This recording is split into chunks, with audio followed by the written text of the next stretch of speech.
As with most sales-focused organisations, a lot of time is spent on winning new customers, on cold calling, doing client visits, etc., etc., with the emphasis on bringing as much new business as you possibly can.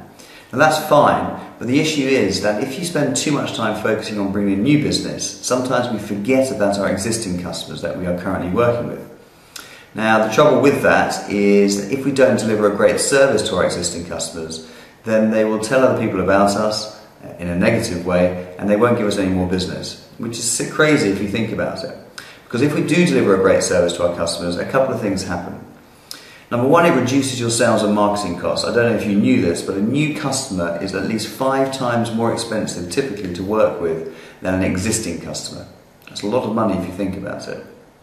You can charge premiums as well. If your service that you're providing your customers is excellent, then your customers will be willing to pay for that service. From an external point of view, a 5% increase in your existing customer retention will actually make at least a 35% increase in your bottom line profitability, which is a lot of money again to think about. You get increased revenue from existing customers, and also those customers tell other people about you, so therefore you get word of mouth working for you, and case studies and testimonials and all that great things that go with that. They're the things that drive business forward, drive sales forward. Now, when we provide a service to our customers, we have 3 choices. You can either provide a service to your customers that delights them, that they tolerate, or that disgusts them. If you provide a service to your customers that disgusts them, what do you think happens? Typically, they will go elsewhere, they will tell other people about you in a negative light, and they certainly won't come back and use you again. If you provide a service to your customers that they tolerate, there's no real customer loyalty there, so they may stay with you, they may not. They may choose to go for another option if it's slightly cheaper. However, if you provide a service to your customer that delights them, they will give you more business, they will tell other people about you, and they will give you those testimonials and case studies that we talked about before, which is great. So let's think of an example now. Let's think of perhaps an airline. So you've all been travelling before on an aeroplane. Typically, if you talk to an airline and ask them what is their biggest issue they're facing, it's holding on to passengers. And often one of the biggest issues they've got is that passengers are leaving to their competitors, and if you ask them why, they will typically say that they're cheaper or they're not charging as much money as our existing airline is. I don't think that's a great excuse, so let's look at it another way. How would you describe the quality of the service that that airline is providing their passengers? They will probably say it's quite good and they're quite happy with it generally. But again, if you break it down, it probably isn't as good as they thought it might be. So let's look at it in a third way.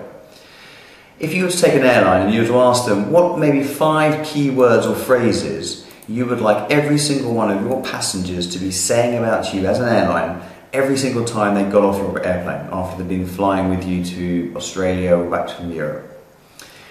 An example would be an airline would say things like, if they thought I was good value, personable, efficient, unique, refreshing. What do you think would happen to that airline's business if every single passenger was saying that about them? The chance side will probably increase, which is great. Now imagine the scenario, you're flying on an airplane and the airplane is plateauing out at 40,000 feet and you're sitting down and an air host or hostess comes along to your seat and delivers a food tray to you. And you're very hungry and you're very much looking forward to tucking into this food. But just as you're about to tuck in, you realise that part of the food that they've served you is actually stale, very obviously stale. And actually it's got a bit of mould on it as well. Now I'm not sure what will go through your mind at that point, but probably something around about, that is disgusting, you really didn't care much about this when you placed it with me, and I'm not happy with the quality of the service. Now at that point there, you are probably not saying, my word, this airline is good value, personable, efficient, unique and refreshing. In fact, probably quite the opposite. Now that's in the industry, and any organisation that has a service element to their business is what we call a moment of truth, or a touch point. It's a moment that you or me as a passenger are interacting with that airline's service. Now at that point there, that is the one thing that we remember if it is a negative moment of truth. And that's one thing we'll tell other people about as well after the flying experience. So if you think about when you're flying, there are a number of different moments of truth or touch points that you would have as a passenger.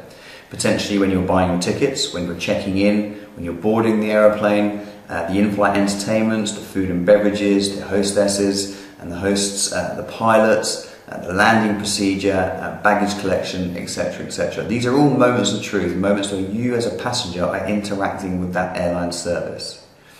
Now what needs to be done at this point, and preferably asking your customers this question, is to mark you for each of those moments of truth of how much your customers at that moment are saying those 5 key words that you wanted them to be saying about you are actually saying those about you. So for example, when people are purchasing tickets, are they walking away from that experience thinking that was good value, efficient, unique, refreshing and personable? If they are, I would suggest you mark yourself an 8 or 9 out of 10. If they're really not and there's no reason for them to say that, then it's probably a 1 or 2 out of 10. Again, do that for the boarding process, for the check-in process, etc., etc. And what you will often find when you do this is that you will realise there are numbers of moments of truth that aren't anywhere near as good as they could be. In fact, in some instances, there are moments of truth which are areas of disgust for your customers.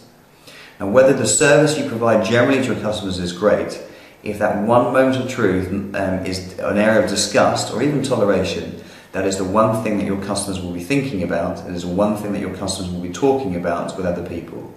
That will have a significant point of damage for your reputation, and it also means that you're losing a potential free salesperson, which in essence is what these customers will be if you're delivering a delightful service to them. So the question you need to ask yourself, well, where are the gaps currently in the quality of the service that you provide your customers? What is the reputation you want them to be saying about you in order for them to give you more business, to tell other people about you?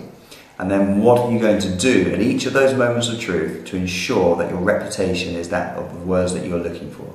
If you get that right, not only will you be bringing in more business as you're currently doing, but your existing business will stay for a lot longer and also act as another sales force for you.